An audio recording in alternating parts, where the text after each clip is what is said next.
Et alors je disais équilibré, ça c'est un élément très important dans la pensée et dans la recherche, dans la réflexion de Jung.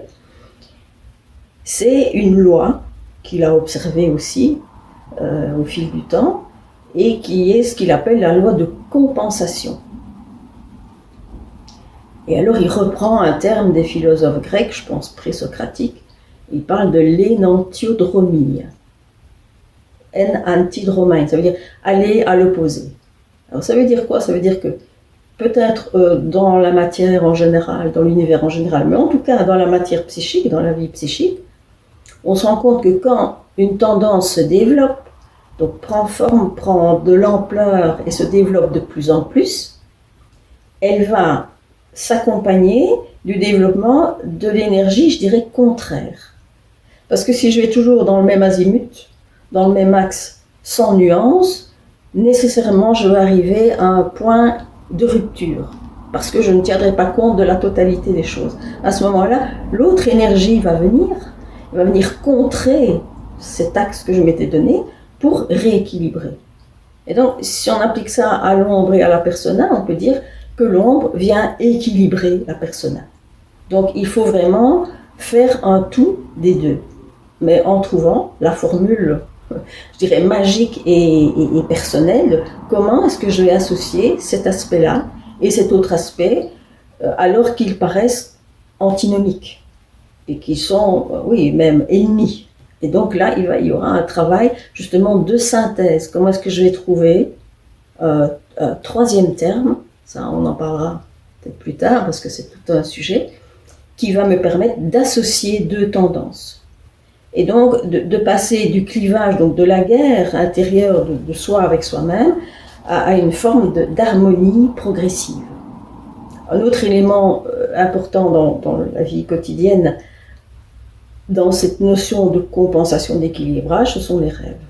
Les rêves qui viennent évidemment en ligne directe de l'inconscient et qui vont venir nous donner le point de vue de l'inconscient. Et dans certains rêves qu'on appelle les grands rêves, le point de vue du soi. Donc cette espèce de noyau intérieur qui fait vraiment l'essence de la personne. Et donc à ce moment-là, on pourrait dire que le rêve, c'est la réponse, ou en tout cas c'est le point de vue de l'inconscient sur une situation consciente. Et si on utilise bien le rêve, on peut en faire un outil justement de complétude, c'est-à-dire que ça va m'ouvrir les yeux, ça va me permettre de prendre conscience que certains éléments sont négligés, qu'il faut les prendre en compte si on veut arriver à quelque chose qui soit équilibré.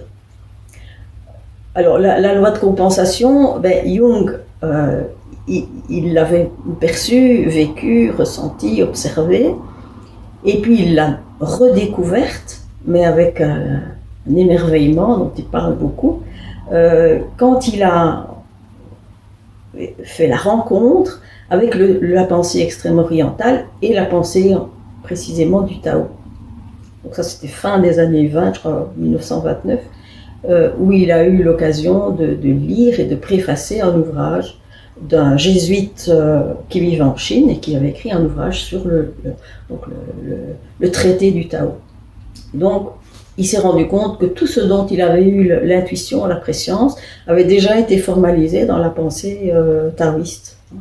Et avec cette idée, effectivement, de deux forces qui sont totalement différentes, mais qui sont complémentaires.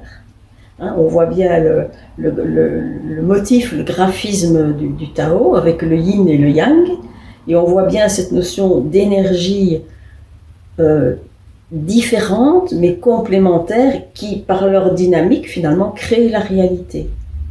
Et on voit même précisément dans le dessin que lorsque l'énergie yang, par exemple, qui est représentée en blanc, arrive à son amplitude maximale, apparaît un petit point noir, qui est le yin. Ça, c'est exactement la loi de compensation, c'est-à-dire qu'une chose allant à son extrême va produire le contraire. Et dans le yin, qui est représenté en noir, à son extrême, on trouve un petit point blanc. Et donc, c'est cet équilibrage permanent qui permet justement à la vie d'être vivante et pas être dans une espèce de perfection désincarnée qui serait statique. D'ailleurs, dans la culture chinoise, notamment le chiffre, enfin l'idéogramme qui représente le chiffre 4, qui est donc le carré, qui est le cube, qui est la stabilité, sert en même temps pour désigner la mort. C'est-à-dire que dans cette pensée qui est très dynamique, qui fonctionne sur le 3, effectivement, les choses carrées, arrêtées et symétriques sont déjà mortes.